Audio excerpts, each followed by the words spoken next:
1 Coríntios 15. Também vos notifico, irmãos, o evangelho que já vos tenho anunciado, o qual também recebestes, e no qual também permaneceis. Pelo qual também sois salvos se o retiverdes tal como vô-lo tenho anunciado, se não é que crestes em vão. Porque primeiramente vos entreguei o que também recebi, que Cristo morreu por nossos pecados, segundo as Escrituras. E que foi sepultado, e que ressuscitou ao terceiro dia, segundo as Escrituras. E que foi visto por Cefas, e depois pelos 12. Depois foi visto, uma vez, por mais de 500 irmãos, dos quais vive ainda a maior parte, mas alguns já dormem também. Depois foi visto por Tiago, depois por todos os apóstolos. E por derradeiro de todos me apareceu também a mim, como a um abortivo. Porque eu sou o menor dos apóstolos, que não sou digno de ser chamado apóstolo, pois que persegui a igreja de Deus. Mas pela graça de Deus sou o que sou, e a sua graça para comigo não foi vã, antes trabalhei muito mais do que todos eles, todavia não eu, mas a graça de Deus, que está comigo. Então, ou seja eu ou sejam eles, assim pregamos e assim haveis crido. Ora, se prega que Cristo ressuscitou dentre os mortos, como dizem alguns dentre vós que não há ressurreição de mortos? E, se não há ressurreição de mortos, também Cristo não ressuscitou. E, se Cristo não ressuscitou, logo é vã a nossa pregação, e também é vã a vossa fé.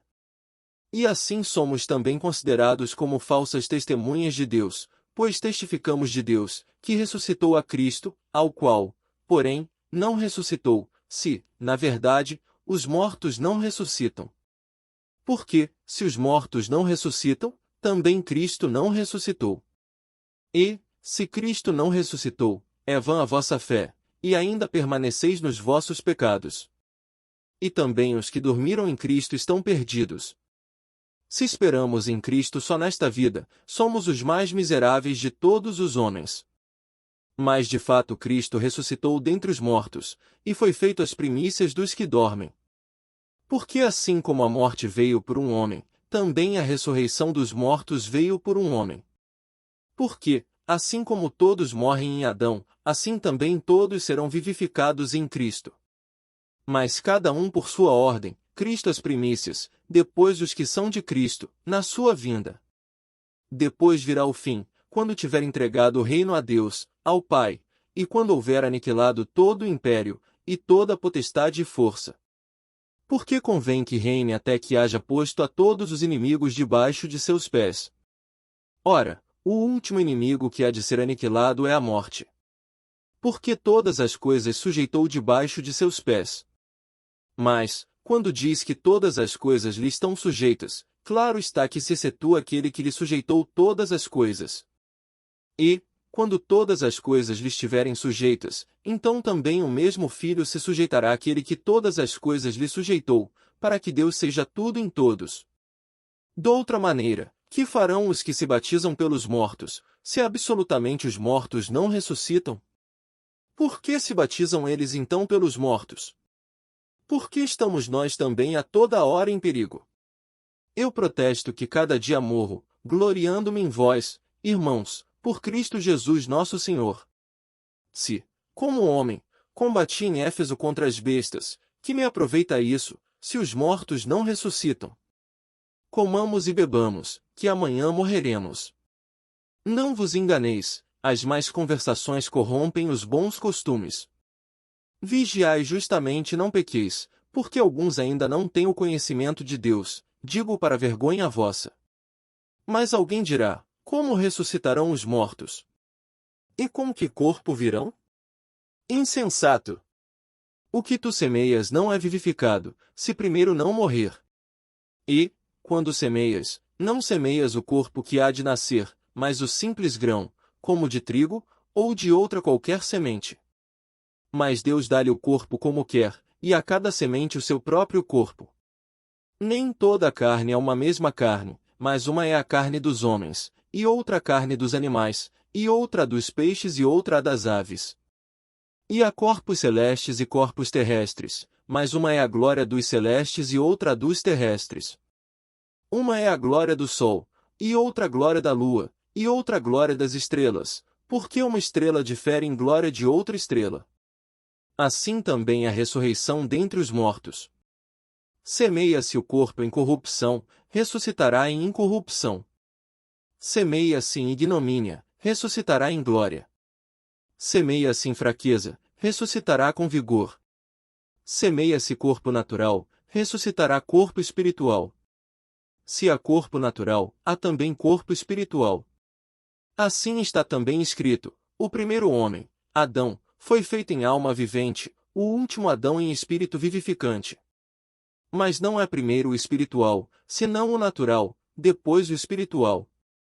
O primeiro homem, da terra, é terreno. O segundo homem, o Senhor, é do céu. Qual o terreno, tais são também os terrestres, e, qual o celestial, tais também os celestiais. E, assim como trouxemos a imagem do terreno, assim traremos também a imagem do celestial. E agora digo isto, irmãos, que a carne e o sangue não podem herdar o reino de Deus, nem a corrupção herdar a incorrupção. Eis aqui vos digo um mistério: na verdade, nem todos dormiremos, mas todos seremos transformados. Num momento, num abrir e fechar de olhos, ante a última trombeta, porque a trombeta soará, e os mortos ressuscitarão incorruptíveis, e nós seremos transformados. Porque convém que isto que é corruptível se revista da incorruptibilidade, e que isto que é mortal se revista da imortalidade. E, quando isto que é corruptível se revestir da incorruptibilidade, e isto que é mortal se revestir da imortalidade, então cumprir-se-á a palavra que está escrita: tragada foi a morte na vitória. Onde está, ó morte, o teu aguilhão? Onde está, ó inferno, a tua vitória? Ora, o aguilhão da morte é o pecado, e a força do pecado é a lei. Mas graças a Deus que nos dá a vitória por nosso Senhor Jesus Cristo. Portanto, meus amados irmãos, sede firmes e constantes, sempre abundantes na obra do Senhor, sabendo que o vosso trabalho não é vão no Senhor. 1 Coríntios 16.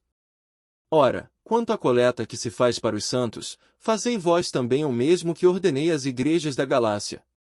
No primeiro dia da semana cada um de vós ponha de parte o que puder ajuntar, conforme a sua prosperidade, para que não se façam as coletas quando eu chegar.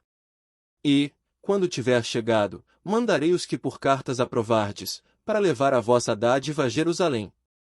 E, se valer a pena que eu também vá, irão comigo. Irei, porém, ter convosco depois de ter passado pela Macedônia, porque tenho de passar pela Macedônia. E bem pode ser que fique convosco, e passe também o inverno, para que me acompanheis aonde quer que eu for. Porque não vos quero agora ver de passagem, mas espero ficar convosco algum tempo, se o Senhor o permitir. Ficarei, porém, em Éfeso até ao Pentecostes. Porque uma porta grande e eficaz se me abriu, e há muitos adversários. E, se Timóteo for, vede que esteja sem temor convosco, porque trabalha na obra do Senhor, como eu também. Portanto, ninguém o despreze, mas acompanhai-o em paz, para que venha ter comigo, pois o espero com os irmãos. E, acerca do irmão Apolo, roguei-lhe muito que fosse com os irmãos ter convosco, mas, na verdade, não teve vontade de ir agora, irá, porém, quando se lhe oferecer boa ocasião. Vigiai, estai firmes na fé, portai-vos varonilmente, e fortalecei-vos. Todas as vossas coisas sejam feitas com amor. Agora vos rogo, irmãos, sabeis que a família de Estéfanas é as primícias da Caia, e que se tem dedicado ao ministério dos santos.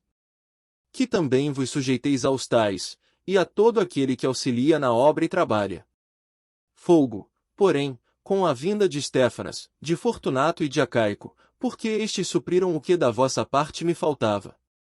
Porque recriaram o meu espírito e o vosso. Reconhecei, pois, aos tais. As igrejas da Ásia vos saúdam.